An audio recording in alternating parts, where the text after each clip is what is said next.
இந்த பச்சடிக்கு வந்து எண்ணெய் ஒரு 4 ஸ்பூன் விட்டுங்க.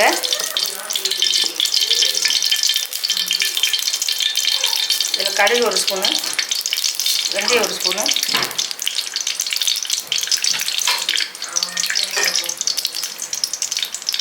ரெண்டும் பொரியட்டும். கடுகு பொரிஞ்சிருச்சு. இப்போ வெள்ளைப்பூடு வந்து ஒரு 10 வெள்ளை போட்டுங்க, 2 பச்சை மிளகா, சின்ன வெங்காயம் ஒரு கை சேர்த்து,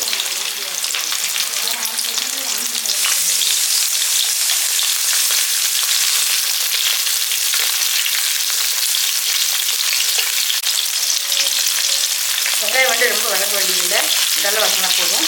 தக்காளி வந்து ஒரு 4 தக்காளியை ஜூஸ் எடுத்து வச்சுருக்கேன், அதை போட்டுக்கலாம்.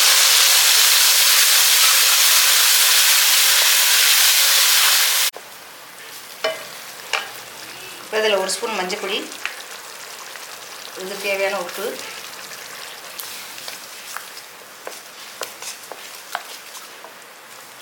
தக்காளி வந்து நல்லா சுண்டி வரட்டும்.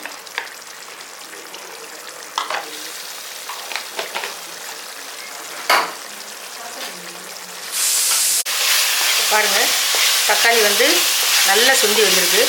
இப்போ இந்த ஸ்டேஜில் வந்து வெண்டைக்காய் வந்து கட் பண்ணி வச்சுருக்கோம், அதில் சேர்த்துக்கலாம். வெண்டைக்காய் கொஞ்சம் நல்லா வதங்கட்டும். இந்த பச்சடி செஞ்சு வச்சுக்கிட்டிங்கன்னா இட்லி தோசைக்கு நல்லாயிருக்கும். சுடு சாதத்தில் போட்டு பிணைஞ்சு சாப்பிட்லாம். ஒரு அப்பளத்தை வறுத்துக்கிட்டு அருமையாக இருக்கும். டக்குன்னு செஞ்சிடலாம் அந்த குழம்பு. வெண்டைக்காய் வந்து இந்தளவு வதங்கினா போதும். ஒரு நெல்லிக்காய் வந்து புளி வந்து கரைச்சி வச்சுருக்கோம், அதை ஊற்றிக்கலாம்.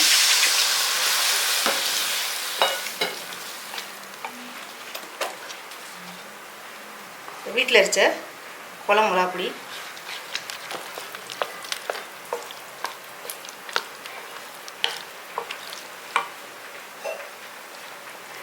கொஞ்சம் தண்ணி விட்டுக்கலாம்.